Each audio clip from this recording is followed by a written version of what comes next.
أعوذ بالله من الشيطان الرجيم بسم الله الرحمن الرحيم الحمد لله رب العالمين والصلاة والسلام على نبينا محمد وعلى آلہ وصحبہ اجمعین اما بعد۔ آج ہم ہیں عمدۃ الاحکام کے ساتھ۔ عمدۃ الاحکام صحیح بخاری اور صحیح مسلم کی احادیث پہ مشتمل ایک عظیم الشان کتاب ہے، جس میں احادیث کو ایک جگہ جمع کر دیا گیا ہے، اور یہ سب کی سب فقہی احادیث ہیں، احکام و مسائل پہ مشتمل احادیث ہیں۔ آج جو احادیث ہم پڑھیں گے ان کا تعلق ہے وصیت سے۔ کس موضوع سے تعلق ہے؟ وصیت سے۔ الوصایا یہ جمع ہے اور اس کا واحد ہے وصیت، اور عربی لغت میں اس کا مطلب ہوتا ہے حکم دینا، جیسا کہ اللہ تعالیٰ فرماتے ہیں سورہ بقرہ میں آیت نمبر 132 میں 132 میں وَوَصَّى بِهَا إِبْرَاهِيمُ بَنِيهِ وَيَعْقُوبُ، کہ اس دین کی، اس توحید کی وصیت کی تھی ابراہیم علیہ السلام نے اپنے بیٹوں کو، اور یعقوب علیہ السلام نے بھی اپنے بیٹوں کو۔ تو کیا مطلب وصیت کی تھی؟ حکم دیا تھا۔ اور شرعی طور پہ وصیت کس کو کہتے ہیں؟ پہلے ہم نے بتایا کہ عربی لغت میں، اب یہ ہے کہ شرعی طور پہ وصیت کس کو کہتے ہیں۔ اس کا مطلب یہ ہوتا ہے کہ کوئی فوت ہونے سے پہلے اپنے مال کے بارے میں کوئی خاص حکم دے کر جائے کہ میرا مال کا اتنا حصہ فلاں کو دینا ہے، فلاں شخص کو، فلاں ادارے کو، یا مال سے ہٹ کر بھی کوئی اور حکم دے کر جائے تو اس کو بھی وصیت کہا جاتا ہے۔ لیکن جو باب ہم پڑھنے لگے ہیں یہاں پہ مراد ہے مالی وصیت، مال کے بارے میں کوئی حکم دے کر جائے۔ اور وصیت کرنا یہ درست ہے شرعی طور پہ۔ قرآن حکیم میں اللہ تعالیٰ فرماتے ہیں سورہ بقرہ آیت نمبر 180 180 کتب علیکم، تمہارے اوپر فرض ہے، اذا حضر احدکم الموت، جب تم میں سے کسی پہ موت آنے لگے۔ موت آنے سے پہلے پہلے کیا فرض ہے؟ الوصیت، کیا کرنا؟ وصیت کرنا۔ ان ترک خیرا، اگر وہ مال چھوڑ کر جا رہے ہیں، اگر مال ہے ہی نہیں تو مالی وصیت کی کوئی ضرورت نہیں ہے۔ اگر مال چھوڑ کر جا رہے ہیں تو پھر وصیت کرنی چاہیے۔ اور اسی طرح احادیث سے بھی پتہ چلتا ہے کہ شرعی طور پہ وصیت کرنا بالکل درست ہے، اور ان احادیث میں سے چند احادیث آج ہم پڑھیں گے۔ لیکن یہ یاد رہے کہ وصیت کسی وارث کے حق میں نہیں کر سکتے۔ کیا مطلب ہے اس کا؟ یعنی کہ جس کو اللہ نے پہلے سے وارث بنا دیا ہے، بتا دیا ہے کہ اس کو وراثت میں سے مال ملے گا، اس کے حق میں آپ وصیت کریں، غلط۔ اس کا حصہ تو اللہ نے پہلے بیان کر دیا ہے۔ آپ اپنے اس رشتہ دار کے حق میں وصیت کر سکتے ہیں، اس دوست کے حق میں کر سکتے ہیں، اس ادارے کے حق میں کر سکتے ہیں جن کا وراثت سے کوئی تعلق نہیں ہے، اور آپ چاہتے ہیں کہ چونکہ ان کو وراثت میں سے مال نہیں مل رہا تو میں خود ہی کچھ نہ کچھ مال ان کو دے کر جاؤں۔ فرماتے ہیں نبی علیہ الصلوۃ والسلام، ترمذی شریف کی حدیث ہے، ان اللہ قد اعطى كل ذی حق حقا فلا وصیۃ لوارث، اللہ نے ہر ایک کا حصہ وراثت میں بیان کر دیا ہے، ہر ایک کا حق بیان کر دیا ہے، اس لیے کسی بھی وارث کے حق میں وصیت کرنے کی اجازت نہیں ہے۔ اور اس بات پہ علماء کرام کا اتفاق ہے کہ وارث کے حق میں وصیت نہیں کی جا سکتی۔ مثال کے طور پہ مرنے والا کہے جی میرے جو 5 بیٹے ہیں ان میں سے جو دوسرے نمبر پہ بیٹا ہے اس نے میرا بڑا خیال رکھا ہے، میرا بڑا اطاعت گزار تھا، تو میں اس کو اپنا یہ گھر دے کر جا رہا ہوں، اس گھر میں باقی وارثوں کا کوئی حصہ نہیں ہے، تو اس وصیت کا کیا حکم ہے جی؟ پھر غلط ہے، یہ وصیت غلط ہے، اس کے اوپر عمل نہیں کیا جائے گا۔ اب ہم آتے ہیں اس حدیث کی طرف جو باقاعدہ آج ہمارا موضوع ہے، حدیث نمبر 290 290۔ اور میں پہلے بھی بتا چکا ہوں کہ یہ جو نمبرز ہیں یہ ایک ایڈیشن سے دوسرے ایڈیشن تک مختلف ہو سکتے ہیں۔ عمدۃ الاحکام کا وہ ایڈیشن جو میرے پاس ہے اس میں نمبر کیا ہے؟ 290 290۔ آپ کی کتاب میں اگر نمبر اور ہے اور آپ کو حدیث نہیں مل رہی تو آسان طریقہ یہ ہے کہ آپ فہرست چیک کریں، فہرست میں جہاں پہ آیا ہوگا باب الوصایا، وصیت کے بارے میں باب، وہاں پہ یہ حدیث آپ کو مل جائے گی۔ آج کے حدیث کے راوی ہیں عبداللہ بن عمر۔ آپ لوگ جانتے ہیں عبداللہ بن عمر کو جی، صحابی ہیں اور صحابی کے بیٹے ہیں، والد ان کے خلیفہ راشد ہیں، دوسرے خلیفہ راشد عمر فاروق جن کو ہم کہتے ہیں اردو میں۔ تو یہ عبداللہ بن عمر، ان سے روایت ہے کہ ان رسول اللہ صلی اللہ علیہ وسلم قال، کہ بے شک رسول اللہ صلی اللہ علیہ وسلم نے فرمایا، ما حق امرئ مسلم له شیء یوصی فیہ یبیت لیلۃ او لیلتین الا ووصیتہ مکتوبۃ عندہ۔ کوئی بھی مسلمان مرد لہو شیء یوصی فیہ، اس کے پاس کوئی ایسی چیز ہے جو وصیت کے لائق ہے، کوئی بھی مسلمان مرد اس کے پاس کوئی ایسی چیز ہے جو وصیت کے لائق ہے، تو ما حق، اس کا حق نہیں بنتا کہ یبیت لیلۃ او لیلتین، کہ وہ ایک بھی رات گزارے یا دو راتیں گزارے، الا، مگر اس کی وصیت اس کے پاس لکھی ہوئی موجود ہونی چاہیے۔ اگر آپ کے ہاں کوئی ایسا معاملہ ہے جس میں وصیت کرنا ضروری ہے تو آپ ایک مہینہ گزر جائے اور وصیت نہ کریں، وصیت نہ لکھیں، غلط۔ آپ نے کسی کا قرض ادا کرنا ہے، گواہ بھی آپ نے کسی کو نہیں بنایا اور وصیت بھی آپ نے نہیں کی، غلط ہے یہ۔ آپ اگر اس حال میں آپ مر گئے تو آپ مجرم ہیں، پھر آپ کے وارث سوچیں گے کہ اس بیچارے کا کیا قصور ہے، اچانک موت آ گئی، بھی لکھ کے رکھتے، آپ بتا کر جاتے اپنی اولاد کو، کہہ کے جاتے ہیں ان کو۔ تو یہ فرما رہے ہیں نبی علیہ الصلوۃ والسلام کہ کوئی بھی مسلمان مرد ہو جس کے پاس کوئی ایسی چیز ہو جس میں وصیت کرنا چاہتا ہو، تو اس کا حق نہیں بنتا کہ وہ ایک رات یا دو راتیں گزارے مگر اس حالت میں کہ اس کی وصیت اس کے پاس لکھی ہوئی موجود ہو۔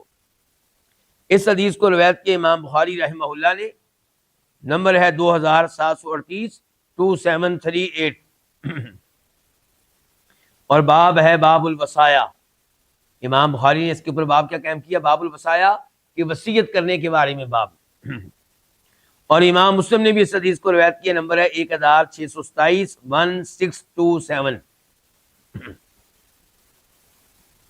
زاد مسلم، ہماری کتاب کے مؤلف فرماتے ہیں، ہماری کتاب کون سی کتاب پڑھ لیں جی ہم؟ عمدۃ الاحکام۔ اچھا، ہماری کتاب کے مؤلف کا نام کیا ہے؟ شیخ عبد الغنی المقدسی۔ تو یہ کہتے ہیں کہ زاد مسلم، کہ اس حدیث میں نے آپ کے سامنے رکھ دی ہے، ہماری کتاب کے مؤلف کیا کہہ رہے ہیں؟ حدیث میں نے آپ کے سامنے، لیکن امام مسلم اس حدیث کے بعد کچھ چیزیں لے کر آئے ہیں جو بخاری میں نہیں ہیں، تو کہتے ہیں زاد مسلم، امام مسلم نے اضافہ کیا ہے کہ قال ابن عمر، کہ عبداللہ بن عمر نے کہا، فواللہ، اللہ کی قسم، ما مرت علی لیلۃ، میرے اوپر ایک رات نہیں گزری، منذ سمعت رسول اللہ صلی اللہ علیہ وسلم یقول ذلک، جب سے میں نے نبی علیہ الصلوۃ والسلام کو یہ حدیث کہتے ہوئے سنا ہے، میرے اوپر ایک رات بھی نہیں گزری، الا، مگر، وعندی وصیتی، میرے پاس میری وصیت موجود ہوتی ہے۔ یعنی کہ کہنا چاہتے ہیں مثال کے طور پہ میں نے کسی سے قرضہ لیا ہے اب میں ایک رات بھی گزرنے نہیں دیتا، اسی دن لکھ کر رکھتا ہوں کہ میں نے فلاں آدمی کا قرضہ دینا ہے۔ ہاں جب وہ قرضہ دے لیتا ہوں تو پھر وصیت ختم ہو جاتی ہے۔ پھر جب کبھی کسی اور سے قرضہ لیتا ہوں یا کوئی میرے پاس امانت رکھواتا ہے تو میں وصیت میں تحریر کرتا ہوں، ایک رات بھی میں وصیت کے بغیر گزرنے نہیں دیتا۔ اس حدیث کو روایت کیا، ان الفاظ آخری الفاظ کو روایت کیا امام مسلم نے، اور نمبر ہے 1627 1627۔ آئیے اب دیکھتے ہیں کہ اس حدیث سے کیا کیا مسائل معلوم ہوئے۔ نمبر 1 پتہ چلا کہ وصیت کرنی چاہیے، یہ شریعت کا حکم ہے، شریعت کی ترغیب ہے، اور اس پہ علماء کرام کا اجماع ہے، اور اجماع کے پیچھے قرآن بھی ہے اور احادیث بھی ہے۔ نمبر 2 یہ بات معلوم ہونی چاہیے کہ وصیت کی 2 قسمیں ہیں، ایک وصیت مستحب اور ایک واجب۔ کیا مطلب ہے اس کا؟ یعنی کہ ایک یہ ہے کہ ان امور کے بارے میں وصیت جن امور کے بارے میں جو امور آپ پہ واجب نہیں ہے، جو امور آپ پہ واجب نہیں ہے۔ مثال کے طور پہ آپ کہنا چاہتے ہیں کہ میرے مرنے کے بعد میرے مال میں سے 1 لاکھ روپیہ محلے کی مسجد کو دینا ہے، تو یہ چیز میرے اوپر واجب ہے نہیں، تو اس کی وصیت بھی میرے اوپر واجب نہیں ہے، مستحب ہے، کر لوں تو اچھی بات ہے، میرا فائدہ ہوگا، نہیں کروں گا تو نہ صحیح۔ سمجھو کہ علماء کرام، تو ایک ہے وصیت مستحب اور یہ نفلی امور میں ہوتی ہے، مستحب امور میں ہوتی ہے، اور ایک ہے وصیت واجب اور یہ واجب امور میں ہوتی ہے۔ اس کی مثالیں پہلے دے چکا ہوں، کون بتائے گا؟ آپ نے کسی کا قرضہ دینا ہے، قرضہ واپس کرنا واجب ہے آپ کے اوپر، تو اگر آپ نے قرضہ دیتے ہوئے کوئی تحریر نہیں لکھی تھی، کچھ لوگوں کو گواہ نہیں بنایا تھا، تو اب آپ وصیت کے طور پہ یہ چیز لکھ کر جائیں، ایسا نہ ہو کہ جن کا قرضہ آپ نے دینا ہے ان کا حق ضائع ہو جائے، آپ کے بچے بعد میں دینے سے انکار کر دیں، وہ کہیں جی دلیل لاؤ، آپ کے پاس کیا دلیل ہے؟ آپ ایسے ہی منہ اٹھا کے چلے آئے ہیں کہ ہمارے والد صاحب نے پیسے دینے تھے، آپ لوگوں کی کیا دلیل ہے؟ دلیل نہیں ہے تو مال ہم نہیں دیں گے، تو ان بیچاروں کا حق ضائع ہو جائے گا اور میت کا بھی نقصان ہے، عذاب ہوگا آگے چل کے۔ تو اس لیے واجب امور میں وصیت کرنا کیا ہے؟ واجب ہے۔ واجب امور میں وصیت کرنا کیا ہے؟ واجب ہے۔ اور یہ واجب امور 2 طرح کے ہو سکتے ہیں، ایک مالی اور ایک وہ جن کا تعلق اللہ تعالیٰ سے ہے۔ مثال کے طور پہ ایک آدمی کے ذمے چند روزے ہیں، یا ایک آدمی کے ذمے حج ہے تو خیر یہ بھی مالی معاملہ، لیکن اللہ تعالیٰ کے ساتھ تعلق ہے اس کا۔ اس نے منت مانی تھی کہ مجھے اللہ نے بیٹا دیا تو میں حج کروں گا، اب اللہ نے تو بیٹا دے دیا، حج ابھی تک اس نے نہیں کیا۔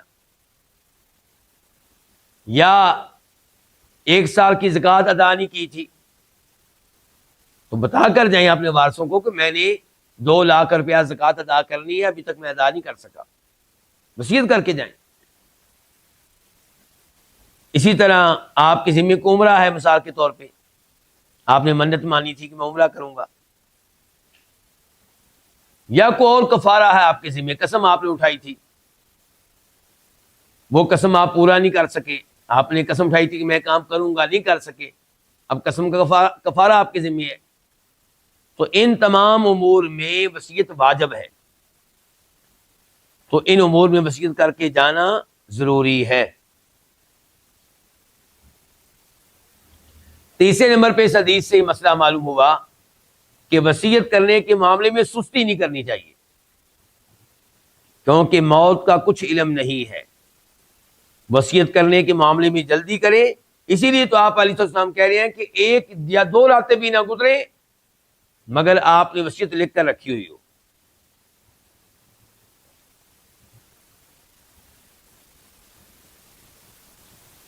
چوتھے نمبر پہ اس حدیث سے مسئلہ معلوم ہوا کہ اگر لکھی ہوئی وصیت مل جائے اور لکھائی کے بارے میں شک و شبہ نہ ہو کہ کسی اور کی ہے،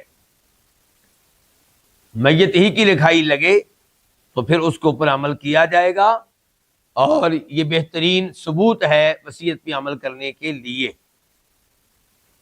یا اس کا اپنا خط نہیں ہے، اس نے کسی سے لکھوایا ہے لیکن گواہ بنائے ہیں اس بات کے اوپر، یا اپنی اسٹیمپ لگائی ہے یا اشٹام ہے، تو ان حالات میں بھی وصیت کے اوپر عمل کیا جائے گا۔ 5ویں نمبر پہ اس حدیث سے فضیلت معلوم ہوئی عبداللہ بن عمر کی، صحابہ کرام کی۔ کیسے؟ کہ جو ہی حدیث آتی تھی فوری طور پہ عمل کرتے تھے۔ کہتے ہیں اس حدیث کے سننے کے بعد کبھی ایسا نہیں ہوا کہ میں نے کسی معاملے میں وصیت کرنی ہو اور پھر ایک بھی رات گزرے اور میں نے وصیت نہ لکھی ہو، ایسا کبھی نہیں ہوا۔ اور ہمارے ساتھ ایسا کئی بار ہو چکا ہے، بار بار ہو رہا ہے، اور اللہ ہمیں معاف رکھے۔ یوں لگتا ہے کہ ایسے ہی مر جائیں گے اور اپنے امور، مالی امور واضح کر کے نہیں جائیں گے اور پھر پکڑے جائیں گے۔ اللہ ہمیں معاف فرمائے۔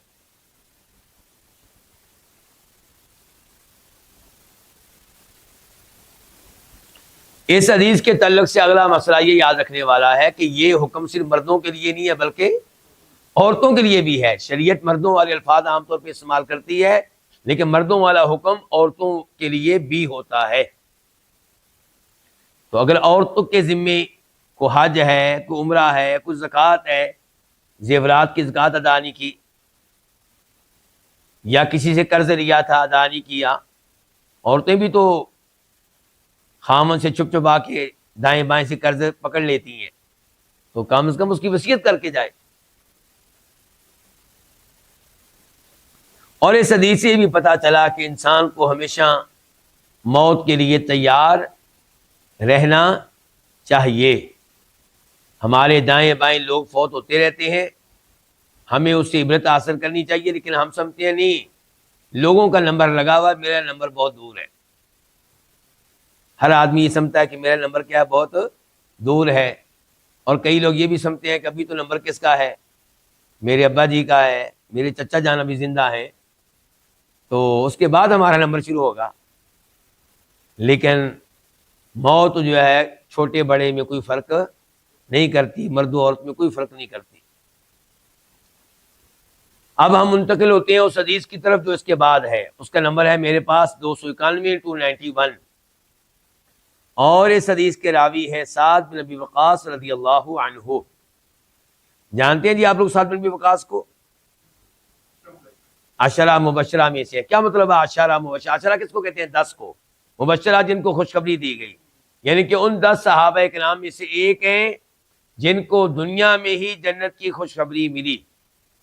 جن صحابہ کرام کو دنیا میں جنت کی خوشخبری ملی وہ صرف، تو پھر جی ہاں، یہ میں بتانا چاہ رہا تھا کہ وہ صحابہ کرام جن کو دنیا میں جنت کی خوشخبری ملی کوئی ایک نہیں ہے، وہ 10 سے کہیں زیادہ ہیں۔ حسن و حسین کو جنت کی خوشخبری ملی ہے کہ نہیں ملی؟ جنت کے نوجوانوں کے سردار ہیں، جبکہ ان کا نام ان 10 میں نہیں آتا۔ سیدہ فاطمہ جنتی ہیں کہ نہیں ہے، جبکہ ان کا نام ان 10 میں نہیں آتا۔ سیدہ خدیجہ کو خوشخبری ملی تھی کہ نہیں ملی تھی، ان کا نام 10 میں نہیں آتا۔ عبداللہ بن سلام کو ملی تھی کہ نہیں ملی تھی، ان کا نام 10 میں نہیں آتا، اور بھی کئی ہیں۔ تو پھر یہ 10 ہی کیوں؟ کیونکہ یہ وہ 10 صحابہ کرام ہیں جن کے جنت میں جانے کی خوشخبری آپ نے ایک ہی موقع پہ ایک ہی مجلس میں دی تھی، ان کی اہمیت کو واضح کرنے کے لیے۔ ان میں سے ایک ہیں سعد بن ابی وقاص رضی اللہ تعالی عنہ۔ ان کا خاص تعلق ہے ایران اور عراق سے۔ کیا مطلب؟ ایران میں پیدا ہوئے تھے کہ عراق میں؟ جی جنگ قادسیہ میں پیدا ہوئے تھے؟ پیدا مکہ میں ہوئے ہیں مکی قریشی ہیں، لیکن ایران و عراق میں جہاد کیا ہے، فتوحات حاصل کی ہیں، اور اس وقت کی فارسی حکومت کا خاتمہ کیا ہے۔ بڑے عظیم صحابی ہیں۔ تو سعد بن وقاص سے روایت ہے، وہ کہتے ہیں جاءنی رسول اللہ صلی اللہ علیہ وسلم یعودنی، میرے پاس نبی علیہ الصلوۃ والسلام آئے، کیوں آئے؟ یعودنی، اس حال میں کہ آپ میری عیادت کرنا چاہ رہے تھے۔ کب کی بات ہے جی؟ عام حجۃ الوداع، اس سال جس سال آپ نے حج کیا، حج والے سال۔ کون سے سال؟ حج والے سال۔ اور حج والے سال کے بعد آپ کتنے سال زندہ رہے بیٹا آپ بتائیں گے؟ ہاں جی جی، وہ آپ کی زندگی کا آخری سال تھا۔ حج ہوتا ہے عربی مہینوں کی عربی مہینوں کے لحاظ سے کون سا مہینہ ہوتا ہے حج والا؟ نمبر لاسٹ 12واں مہینہ ہوتا ہے، سال کا آخری مہینہ ہوتا ہے۔ تو ذی الحجہ میں آپ نے حج کیا اور محرم، صفر، ربیع الاول میں فوت ہو گئے۔ گویا کہ آپ کے فوت ہونے اور حج کے مابین تقریباً 90 دن ہیں، 90 تقریباً۔ تو یہ سبق یاد رہے گا کہ آپ کا فوت ہوئے ہیں اور آپ کے حج اور فوت ہونے کے مابین کتنے دن بنتے ہیں؟ 90 دن بنتے ہیں۔ اور یہ سال کون سا تھا ہجرت کے لحاظ سے؟ 5واں سال تھا ہجرت کے لحاظ سے کہ 6واں سال تھا؟ یہ کون سا سال تھا؟ 11واں سال تھا، 11۔ چلیں جی، تو سعد بن وقاص کہتے ہیں کہ جاءنی رسول اللہ، کہ میرے پاس آئے نبی علیہ السلام جب کہ آپ میری عیادت کرنا چاہ رہے تھے حجۃ الوداع والے سال۔ من وجع اشتد بی، عیادت کیوں کرنا چاہ رہے تھے؟ من وجع، اس بیماری کی وجہ سے، اشتد بی، جو میرے ساتھ شدت اختیار کر چکی تھی، میری بیماری بہت بڑھ چکی تھی۔ اور یہ کس شہر کا واقعہ آپ جانتے ہیں؟ یہ مکہ کا واقعہ، یہ بھی ذہن میں رکھنا ہے۔ یعنی کہ سعد بھی حج کے لیے گئے ہوئے تھے، اللہ کے رسول بھی حج کے لیے گئے ہوئے تھے، اور سعد وہاں جا کے بیمار ہو گئے۔ فقلت، تو میں نے کہا، یا رسول اللہ، اے اللہ کے رسول، قد بلغ بی من الوجع ما ترى، مجھے پہنچ چکا ہے، قد بلغ بی، مجھے پہنچ چکا ہے، من الوجع، مرض میں سے، ما ترى، جو آپ دیکھ رہے ہیں، یعنی کہ میری بیماری اتنی شدید ہے کہ آپ کے سامنے ہے۔ وَأَنَا ذُو مَالٍ، جبکہ میں بہت مال والا ہوں، میں ایک مالدار شخص ہوں۔ وَلَا يَرِثُنِي إِلَّا ابْنَةٌ، اور میری وارث نہیں بن رہی مگر ایک بیٹی، بس میرے کوئی بیٹا نہیں ہے اور بیٹی بھی صرف ایک ہی ہے بس۔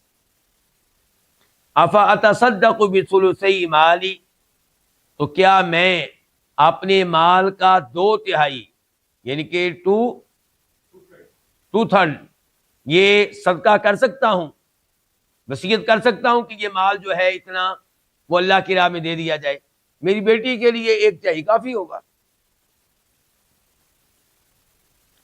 قال، آپ نے کہا، لا، نہیں، 2/3 مال وصیت کر جائیں، صدقہ کر جائیں، اس کی اجازت نہیں آپ کو۔ یہ اجازت تب نہیں ہے جب انسان فوت ہونے والا ہو، یعنی کہ اس کو موت کے آثار نظر آ رہے ہوں، ورنہ صحت کی حالت میں آپ اتنا مال بھی اللہ کی راہ میں دیں، کوئی مسئلہ نہیں ہے۔ قلت، میں نے کہا، فالشطر یا رسول اللہ، تو آدھا ہے اللہ کے رسول، یعنی کہ اگر 2/3 کی اجازت نہیں ہے، 2/3 کی اجازت نہیں ہے، تو آدھے کی اجازت ہے مجھے۔ قال لا، آپ نے کہا نہیں، آدھے کی بھی اجازت نہیں ہے۔ قلت، میں نے کہا، فالثلث، تو 1/3، 1/3۔ قال الثلث، 1/3 یعنی کہ 1/3 کی اجازت ہے، والثلث کثیر، اور 1/3 بھی بہت زیادہ ہے، 1/3 بھی بہت زیادہ ہے، یعنی کہ ٹوٹل مال میں سے آپ 1/3، 1/3 اللہ کی راہ میں صدقہ کر جائیں فوت ہونے سے پہلے، تو یہ صدقہ کرنے کے لحاظ سے مال بہت زیادہ ہے، یعنی کہ وارثوں کے لحاظ سے کم ہے، پیچھے جو رہ جائے گا وارثوں کے لیے وہ تھوڑا رہ جائے گا۔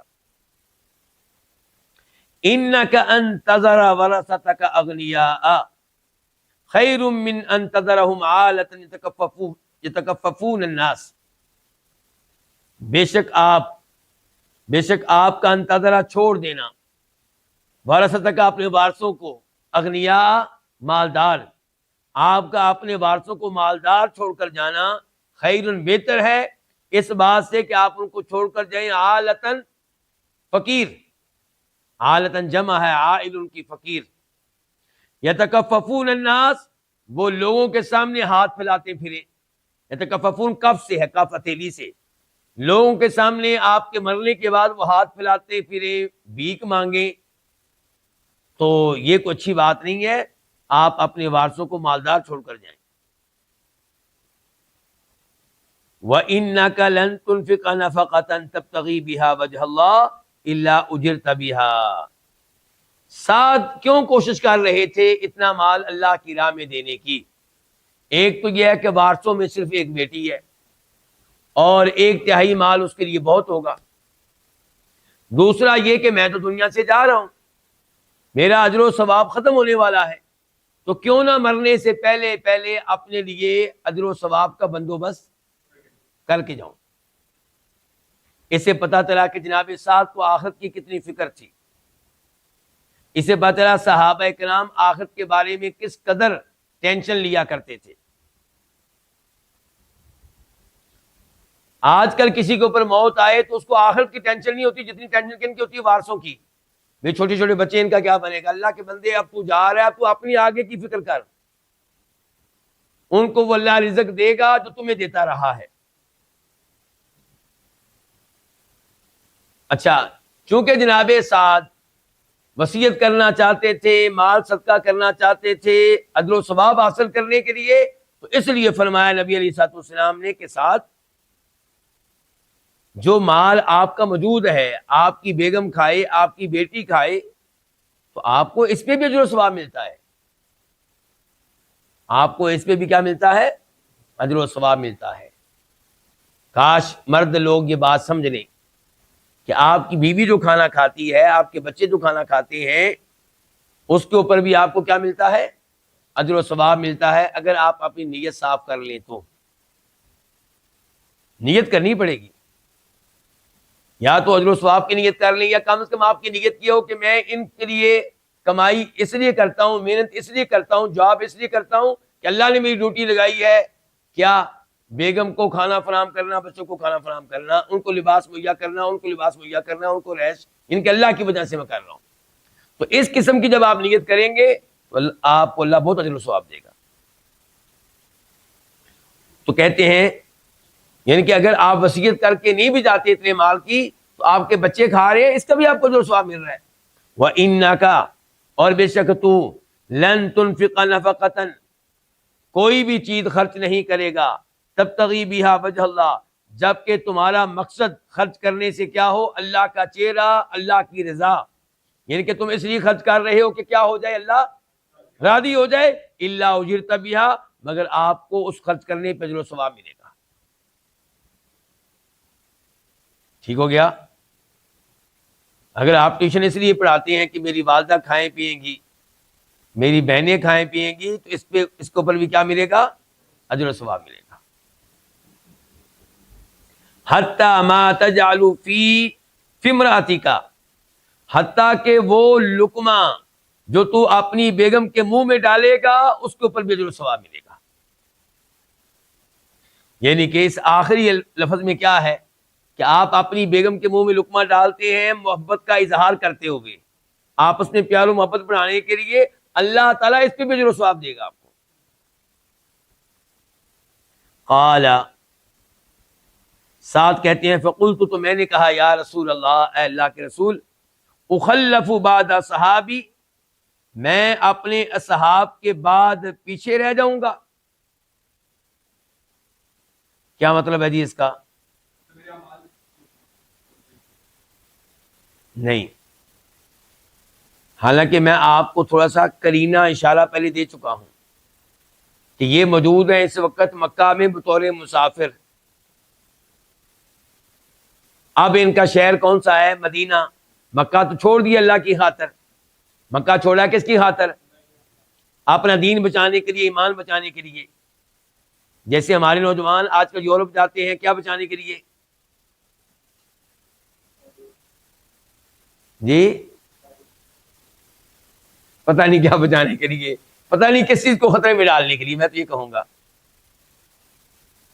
اپنے دین ایمان کو خطرے میں ڈالنے کے لیے جاتے ہیں. تو ایسے ہی صحابہ کرام نے رسک نہیں لیا، انہوں نے اپنے دین ایمان کو خطرے میں نہیں ڈالا، بلکہ دین ایمان کو بچانے کے لیے مکہ چھوڑ کے کہاں آ گئے؟ مدینہ آ گئے. اچھا، اب مکہ چھوڑا کس کی خاطر؟ یہ چھوٹا عمل ہے کہ بڑا عمل؟ بہت بڑا عمل ہے. ہجرت کرنا، اپنا ملک چھوڑنا اللہ کی خاطر بہت بڑا عمل ہے، کیونکہ اپنا آبائی شہر وطن چھوڑنا آسان نہیں ہوتا. انسان کو محبت ہو جاتی ہے اپنے گھر سے، اپنے شہر سے، اپنے شہر کی سڑکوں سے، اپنے شہر کی گلیوں سے. انسان کو محبت ہے اپنے رشتہ داروں سے، اپنے دوست احباب سے، لیکن آپ اللہ کے لیے چھوڑتے ہیں تو یہ بہت بڑی قربانی ہے. اب جناب سعد کو ٹینشن یہ ہے کہ میرے ساتھی جو حج کرنے کے لیے آئے ہیں یہ تو واپس مدینہ چلے جائیں گے، تو میں ان کے جانے کے بعد ادھر ہی رہ جاؤں گا، کہیں ایسا نہ ہو کہ مجھے موت ادھر ہی آ جائے. جس شہر کو اللہ کے لیے چھوڑا تھا ادھر ہی موت آ جائے، یہ تو اچھی بات نہیں ہے. یہ ٹینشن لگی ہوئی ہے ان کو. سمجھ گئے کیا ٹینشن ہے؟ ساری ٹینشنیں کون سی ہیں؟ دین والی. تو میں نے کہا اللہ کے رسول اخلف بعد اصحابی، کیا میں اپنے اصحاب کے پیچھے رہ جاؤں گا، اپنے ساتھیوں کے پیچھے رہ جاؤں گا؟ قال، آپ نے حوصلہ دیا، کہا انک لن تخلف فتعمل عملا تبتغی به وجہ اللہ الا ازددت به درجۃ ورفعہ. حوصلہ آپ نے یہ دیا کہ تم پیچھے رہو گے، ٹھیک ہے، لیکن یہاں پہ رہتے ہوئے بھی اذکار کرو گے، نیک اعمال کرو گے، نمازیں پڑھو گے، جو کچھ کرو گے وہ اعمال تمہارے درجات کو بلند کرتے رہیں گے چاہے تم مکہ میں ہو. کہا انک لن تخلف، بے شک تم پیچھے رہ کر کوئی عمل نہیں کرو گے. انک لن تخلف فتعمل عملا، تم پیچھے رہ کر کوئی عمل نہیں کرو گے جس سے تمہارا مقصد اللہ کی رضا ہو، مگر کیا ہوگا؟ مگر ہوگا یہ کہ اللہ تعالیٰ اس عمل کے ذریعے تمہارے درجات کو بلند کر دے گا اور تمہیں رفعت دے گا، بلندی دے گا. الا، مگر عزت تا تو بڑھ جائے گا، بھی اس عمل کے ذریعے درجتاً درجات میں، ورفعتاً اور رفعت میں. وَلَعَلَّكَ، اور شاید کہ تم یا امید ہے کہ تم ان تخلفا، کہ تجھے پیچھے رکھا جائے. یعنی کہ یہاں مراد ہے کہ شاید اللہ تمہاری عمر میں برکتیں ڈالے، شاید اللہ تمہیں لمبی عمر دے، یہ مقصد ہے. وَلَعَلَّكَ أَن تُخَلَّفَ، اور امید ہے کہ تجھے پیچھے رکھا جائے گا، حَتَّى يَنْتَفِعَ بِكَ أَقْوَامٌ، یہاں تک کہ تجھ سے کئی قومیں فائدہ اٹھائیں گی. کون سی قومیں؟ مسلمان. وَيُضَرَّ بِكَ آخَرُونَ، اور تیرے ساتھ اوروں کو نقصان پہنچایا جائے گا. تیرے ذریعے اللہ تعالیٰ نے کافروں کو بڑا نقصان پہنچانا ہے. تیرے ذریعے ایران فتح ہوگا، تیرے ذریعے عراق فتح ہوگا، یہ مقصد ہے اس کا. اللہم امضِ لِأَصْحَابِ ہجرتہم، اے اللہ میرے اصحاب کے لیے ان کی ہجرت کو کامل کر دے. امضی، جاری کر دے، پورا کر دے. یعنی کہ بیچاروں نے ہجرت کی تھی مکہ سے مدینہ تیری خاطر، تو یا اللہ ان کو موت مدینہ میں دے، ان کی ہجرت، ان کو موت آئے اسی جگہ آئے جہاں پہ ہجرت کر کے گئے تھے. وَلَا تَرُدَّهُمْ عَلَىٰ عَقَابِهِمْ، اور اے اللہ ان کو ان کی ایڑیوں کے بل واپس نہ پلٹانا. یعنی کہ ایسا نہ ہو کہ مدینہ سے مکہ واپس ادھر موت آئے. لیکن البائس سعد بن خولہ، لیکن بیچارہ سعد بن خولہ. لیکن بیچارہ کون؟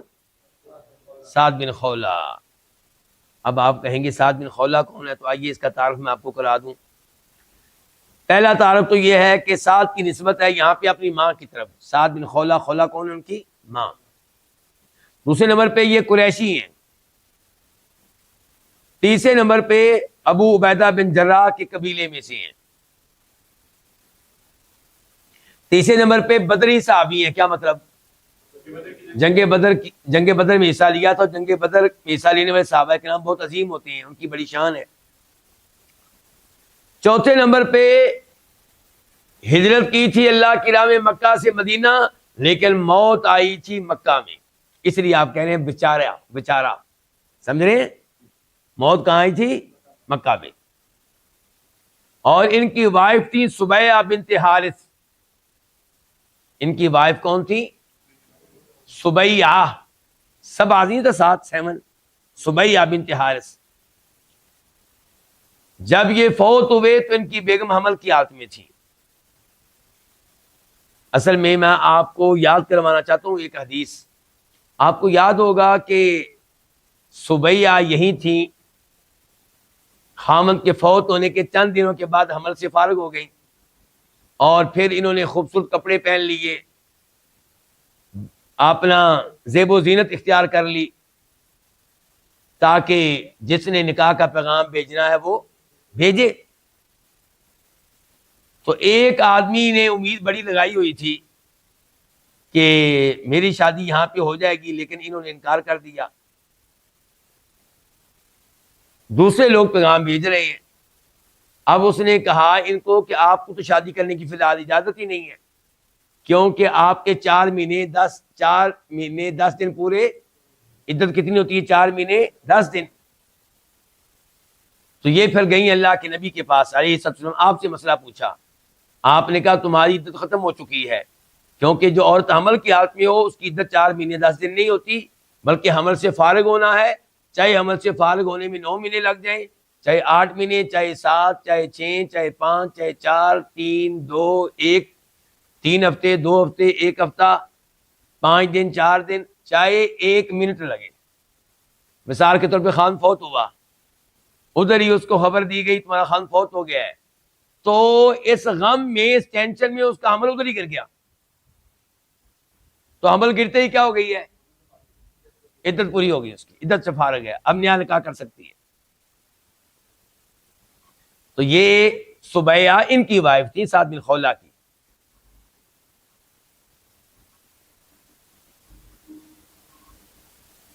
تو یہ ہے سعد بن خولہ.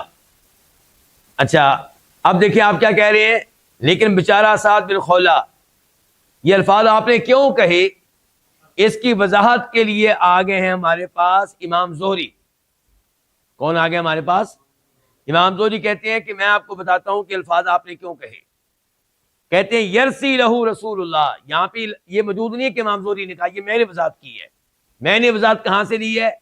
امام ابو داؤد طیالسی وہ اپنی حدیث کی کتاب میں واضح کرتے ہیں کہ یہ آخری الفاظ جو ہیں یہ صحابی سعد کے نہیں ہیں. یہ وضاحت کس کی طرف سے؟ امام زہری کی طرف سے. کس کی طرف سے؟ امام زہری کی طرف سے. کہتے ہیں کہ یرسی لہو رسول اللہ, نبی علیہ الصلوۃ والسلام ان پہ اظہار افسوس کر رہے تھے. کن پہ؟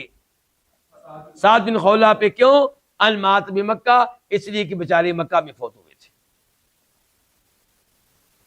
ہاں جی, یہ حدیث آپ لوگ سمجھ چکے ہیں. اچھا اب اس حدیث کو روایت کیا امام بخاری نے بھی, امام مسلم نے بھی. لیکن امام بخاری اس حدیث کو ایک بار نہیں بلکہ کئی بار لے کر آئے ہیں. نمبر 1 حدیث کا نمبر ہے بخاری شریف میں 1295 1295.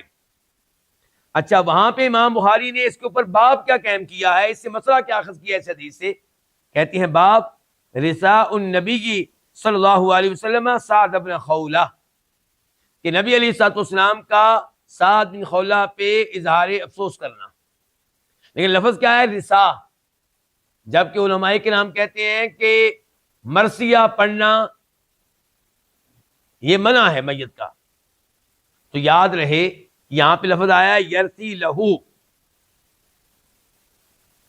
ایک ہے کہ کسی کے فوت ہونے کے بعد آپ اس کی تعریفیں کریں, اس کی شان بیان کریں, اس کے مناقب بیان کریں, اور انداز یہ ہو جس انداز سے لوگ رونے پہ مجبور ہو جائیں. سمجھ رہے ہیں؟ تو یہ منع ہے. یہ کیا ہے؟ اور افسوس سے کہنا پڑتا ہے کہ آج کوئی فوت ہو جائے تو ہماری عورتیں وہاں پہ چپ کروانے نہیں جاتی ہیں. حالانکہ تعزیت کا مقصد کیا ہوتا ہے؟ روتے ہوئے کو چپ کرانا. پریشان کو صبر کی تلقین کرنا، تسلی دینا، ایسے الفاظ کہنا کہ روتا ہوا چپ ہو جائے. میت کے بیٹے رو رہے ہیں، آپ تسلی دیں، وہ خاموش ہو جائیں. بیگم اس کی رو رہی ہے، آپ تسلی دیں، وہ چپ ہو جائے. لیکن ہماری عورتیں جاتی ہیں چپ ہوئی عورت کو رلانے کے لیے. ہر نئی عورت جو آتی ہے افسوس کے لیے ایسے گلے لگتی ہے اور اونچی اونچی آواز سے روتی ہے، حالانکہ آنکھوں میں کوئی آنسو نہیں ہوتا. مزے کی بات یہ بھی ہے، مزے کی بات کہ آنکھوں میں کوئی آنسو، بس ایک حاضری لگوانی اونچی آواز سے تاکہ سب کو پتہ چل جائے کہ اس بیچاری کو بڑا ہی افسوس ہوا ہے. اس کی اونچی آواز سے رونے سے وہ بھی بیچاری رونے پہ مجبور ہو جاتی ہے کہ اگر میں نے حصہ نہ لیا لوگ کہیں گے اچھا جو باہر سے آئی ہے وہ رو رہی ہے اور جو بیوی ہے وہ رو نہیں رہی. تو یہ خلاف شریعت ہے. تو بہرحال اگر مرثیہ کا مطلب یہ ہے کہ کوئی آدمی میت کی خوبیاں اور شان بیان کر رہا ہے اس انداز سے کہ لوگ روئیں اور رلا رہے ہیں ان کو، تو یہ اچھی بات نہیں ہے. اور اگر مرثیہ سے مراد یہ ہے جو اللہ کے رسول نے کیا کہ افسوس کا اظہار کرنا کہ بیچارہ مکہ میں فوت ہوا ہے، اس میں کوئی حرج نہیں ہے، یہ جائز ہے، یہ جائز ہے. پھر امام بخاری اس حدیث کو لے کر آئے ہیں 2742 کے طور پہ 2742، اور اس بار امام بخاری نے اس سے مسئلہ کیا اخذ کیا ہے، باب کیا قائم کیا ہے، باب ان یترک ورثتہ اغنیاء خیر من ان یتکفف الناس، کہ جانے والا فوت ہونے والا اپنے وارثوں کو مالدار چھوڑ کر جائے، یہ بہتر ہے اس سے کہ ان کو فقیر چھوڑ کر جائے، لوگوں سے بھیک مانگتے پھریں. پھر امام بخاری اس حدیث کو تیسری بار لے کر آئے اور نمبر ہے 3936 3936، اور اس دفعہ باب کیا ہے، باب قول النبی صلی اللہ علیہ وسلم اللہم امضی لاصحاب ہجرتہم، کہ اللہ کے نبی نے دعا کی تھی اپنے اصحاب کے لیے کہ اللہ ان کی ہجرت کو تمام کر دے، پورا کر دے. اور واقعی اس حدیث میں موجود ہے نہیں مسئلہ. پھر امام بخاری اس حدیث کو لے کر آئے چوتھی بار، نمبر ہے 4409 4409، اور اب کیا باب قائم کیا، باب حجۃ الوداع. امام بخاری بیان کرنا چاہتے ہیں کہ الوداعی حج کے بارے میں احادیث، آپ نے جو حج کیا تھا تو یہ واقعہ بھی حج کے موقع پہ ہوا تھا نا، اس لیے اس باب کے نیچے امام بخاری دیگر حدیث کے ساتھ ساتھ اس حدیث کو بھی لے کر آئے ہیں. پھر امام بخاری اس حدیث کو لے کر آئے پانچویں بار 5668 5668، اور اس بار امام بخاری نے کیا باب قائم کیا ہے، کیا مسئلہ اخذ کیا ہے، باب ما رخص للمریض ان یقول انی وجع، کہ مریض کسی کو بتائے کہ میں بیمار ہوں تو یہ بتانا جائز ہے، اس میں کوئی گناہ نہیں ہے. لیکن اگر وہ کہہ رہا ہے میں بیمار ہوں، مجھے بڑی تکلیف ہو رہی ہے، مقصد ہو اللہ پہ اعتراض کرنا، شکوہ کرنا، تو پھر یہ صبر کے خلاف ہے، پھر یہ جائز نہیں ہے. لیکن اگر مقصد یہ ہے اپنی حالت سے آگاہ کرنا اپنے والد صاحب کو، بہن بھائیوں کو، تاکہ آپ کو ڈاکٹر کے پاس لے کر جائیں، ایسے ڈاکٹر کو بتانا جی مجھے ادھر تکلیف ہے، مجھے یہاں پہ درد ہے، اس میں انشاءاللہ کوئی حرج نہیں. واضح شیخ صاحب. پھر امام بخاری اس کو لے کر آئے ہیں آخری بار صحیح بخاری میں 6373 6373، اور اس بار باب کیا قائم کیا ہے، باب الدعاء برفع الوباء والوجع، کہ یہ دعا کرنا کہ یا اللہ اس وبا کو اٹھا لے، اس بیماری کو اٹھا لے، تو یہ ٹھیک ہے، اس میں کوئی حرج نہیں ہے. جیسا کہ اللہ کے نبی علیہ السلام نے دعا کی کہ اللہ میرے صاحب کی ہجرت کو پورا کر دے اور ان کو ان کی ایڑیوں کے بل واپس نہ لوٹانا. اب ہم دیکھتے ہیں جی اس حدیث سے ہمیں کیا کیا مسائل معلوم ہوئے. نمبر 1 پتہ چلا کہ مریض کی عیادت کرنا یہ اللہ کے نبی کی سنت ہے علیہ الصلوۃ والسلام، اور موبائل نے ہمیں اس سنت سے روک رکھا ہے، ہمارے پاس ٹائم ہی نہیں ہے، ہر آدمی مصروف ہے. کیا مصروفیت ہے جی؟ موبائل میں بیچارہ 7-8 گھنٹے ٹائم دیتا ہے، اس کو مصروفیت یہ ہے. تو مریض کی عیادت کرنے جائیں، اس کا آپ کو بھی فائدہ ہوگا، اس کو بھی فائدہ ہوگا، وہ آپ کے آنے سے خوش ہوگا. ہو سکتا ہے آپ کی عیادت کرنے سے اس کی آدھی بیماری ختم ہو جائے، وہاں جا کے آپ اس کے لیے دعا کریں گے، اس کو آپ کا یہ فائدہ ہوگا. خصوصاً یہ دعا کیا، اسأل اللہ العظیم رب العرش العظیم، یہ 7 بار پوری دعا آپ کریں مریض کے سامنے اس کو دیکھ کر، تو اگر اس کے تقدیر میں موت نہ لکھی ہوئی تو اللہ تعالیٰ اس کو شفا دے گا. آپ اس کو دم کریں جا کے، پھر آپ اس کی باتیں سنیں، دائیں بائیں ہاسپٹل میں دیگر مریض ہیں ان کی باتیں سنیں. اس کا فائدہ آپ کو ہوگا. کیا آپ اللہ کا شکر ادا کرنے پہ مجبور ہوں گے، اللہ تیرا شکر ہے کہ تو نے اس بیماری سے مجھے بچایا ہوا ہے. پھر آپ میں جذبہ پیدا ہوگا کہ میں نیک عمل کر لوں، صدقہ خیرات کر لوں، موت کا کچھ پتہ نہیں، بیماریوں کا کچھ پتہ نہیں. تو یہ کئی ایک فوائد ہیں عیادت کرنے کے، تو عیادت کرنی چاہیے اپنے رشتہ داروں کی، دوست احباب کی. نمبر 2، اس حدیث سے مسئلہ معلوم ہوا کہ مریض کا اپنے مرض کے بارے میں بتانا اور مرض کی شدت کے بارے میں بتانا اس لیے جائز ہے جبکہ مقصد اللہ کا شکوہ اور اللہ پہ ناراضگی نہ ہو. مثال کے طور پہ ڈاکٹر کو بتانا، یا جو ڈاکٹر کا ماتحت عملہ ہے ان کو بتانا. تیسرے نمبر پہ اس حدیث کے تعلق سے یہ مسئلہ ہے کہ علماء کرام سے اپنے امور میں مشورہ کرتے رہنا چاہیے. مشورہ کرنا چاہیے کہ میں یہ والی ٹیوشن پڑھاؤں کہ نہ پڑھاؤں. جیسا کہ سعد بن وقاص نے مشورہ کیا نا اللہ کے رسول سے علیہ الصلوۃ والسلام، کیا کہ میں یعنی کہ اپنے مال میں سے اتنا حصہ اللہ کی راہ میں صدقہ کر دوں. مشورہ کر رہے ہیں آپ سے، حالانکہ سعد کو بھی پتا تھا، سب صحابہ کرام کو پتا صدقہ کرنا تو اچھی بات ہے، تو چاہتے تو ایسے ہی صدقہ کر دیتے، نہیں، مشورہ کیا اللہ کے رسول سے علیہ الصلوۃ والسلام. تو مشورہ کیجیے علماء کرام سے کہ آپ اس یونیورسٹی میں پڑھیں کہ نہ پڑھیں. مشورہ کریں آپ علماء کرام سے آپ کی بہنوں کو کون سی تعلیم لینی چاہیے. مشورہ کریں علماء کرام سے آپ کو 4-5 جگہ رشتے کی پیشکش آ رہی ہے، آپ کہاں سے شادی کریں. تو کہنے کا پھر مشورہ کریں علماء کرام سے کہ آپ کس سوسائٹی میں گھر بنائیں. یا تو عالم دین کو آپ کی اس سوسائٹی کے بارے میں علم پہلے سے ہوگا تو اس کے مطابق وہ مشورہ دے گا، یا آپ سے پوچھ لے گا کہ وہ سوسائٹی کیسی ہے، اس میں مساجد ہیں کہ نہیں ہے، بے حیائی کا ماحول کیا ہے، دیگر امور کیا ہیں. تو اس حدیث سے پتہ چلا کہ علماء کرام سے مشورہ کرنا چاہیے. چوتھے نمبر پہ اس حدیث سے پتہ چلا کہ مال جمع کرنا جائز ہے جبکہ شرعی طریقے سے جمع کیا جائے، ناجائز طریقے سے جمع نہ کیا جائے، اور دیگر احادیث کی روشنی میں زکوٰۃ بھی ادا کی جائے. جناب سعد نے مال جمع کیا ہوا تھا کہ نہیں جمع کیا ہوا تھا؟ کیا ہوا تھا. اور آپ مزید کہہ رہے ہیں کہ تم صدقہ کرو لیکن اتنا زیادہ نہ کرو کہ بعد میں تمہارے وارث جو ہے وہ بھیک مانگتے پھریں. اس کا مطلب ہے کہ مال جمع رکھو ابھی، تو جائز ہے.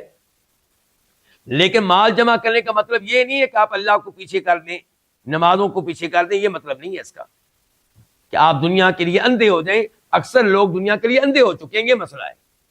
مال جمع کرنے کے لیے نہ وہ دیکھتے ہیں کہ حرام سے مال آ رہا ہے کہ حلال سے، نہ یہ دیکھتے ہیں کہ نمازیں ضائع ہو رہی کہ نہیں ہو رہی، اولاد کی تربیت پہ برا فرق پڑ رہا ہے. نہیں، مال آنا چاہیے. اور بچوں کو تربیت تعلیم بھی اسی لحاظ سے دیں گے کہ وہ تعلیم جس سے مال زیادہ آئے، چاہے وہ تعلیم ناجائز ہو، چاہے اس یونیورسٹی میں پڑھانا بچے کو ناجائز ہو، چاہے کل کو اس کے ذریعے سودی جاب ملے. 5 نمبر پہ اس حدیث سے مسئلہ معلوم ہوا کہ وصیت کرنا اچھی بات ہے، مستحب ہے، افضل ہے. اور اگر یہ وصیت کا تعلق واجب چیز سے ہے تو پھر وصیت کرنا واجب ہے. لیکن وصیت کتنے مال سے ہوگی؟ 1/3 یا اس سے کم، 1/3 یا اس سے کم، اس سے زیادہ کی وصیت کرنا جائز نہیں ہے. 6 نمبر پہ افضل یہ ہے کہ یہ وصیت 1/3 سے بھی کم مال کی ہو، 1/3 سے بھی کم ہو، کیونکہ آپ نے کہا تھا 1/3 کی اجازت ہے، ویسے 1/3 بھی زیادہ ہے آپ نے کہا تھا.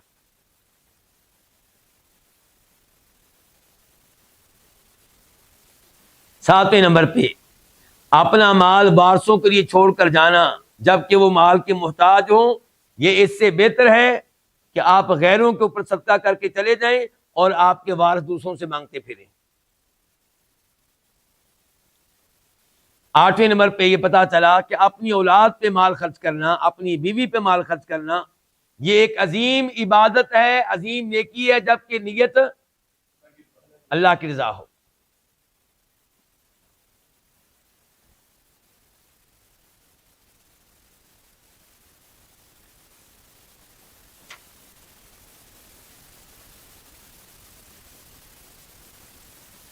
نویں نمبر پہ اس حدیث سے پتا چلا کہ جو اللہ تعالیٰ کی رضا کے لیے کسی شہر سے کسی ملک سے ہجرت کر جائے، اس کو چھوڑ جائے،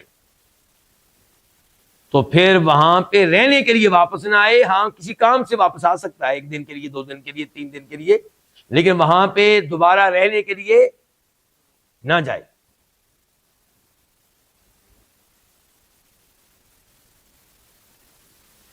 اس حدیث سے پتا چلا کہ نبی علیہ الصلوۃ والسلام واقعی اللہ کے نبی تھے۔ یہ حدیث آپ کے معجزات میں سے ایک معجزہ ہے۔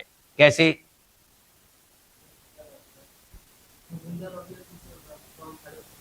آپ نے کہا تھا سعد کے بارے میں کہ اے سعد، امید ہے کہ آپ کو عمر دی جائے گی اور آپ کے ذریعے کئی قوموں کو نقصان پہنچے گا، کئی لوگوں کو فائدہ ہوگا، اور ایسا ہی ہوا کہ جناب سعد کو عمر دی گئی۔ وہ تو اللہ کے رسول صلی اللہ علیہ وسلم کے فوت ہونے کے کئی سال کے بعد جا کر فوت ہوئے۔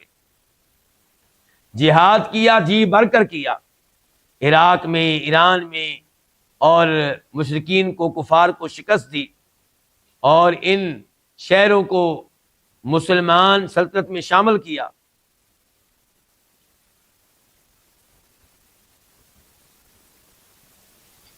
اب ہم منتقل ہوتے ہیں آخری روایت کی طرف، اور وہ بہت مختصر ہے۔ اس کا نمبر ہے 292، عمدۃ الاحکام میں 292۔ راوی ہے عبداللہ ابن عباس رضی اللہ عنہما۔ یہ کون ہے؟ جن کا کیا تعارف ہے؟ آپ کے چچا کے بیٹے ہیں، آپ کے کزن ہیں، ہاشمی ہیں، آل بیت میں سے ہیں۔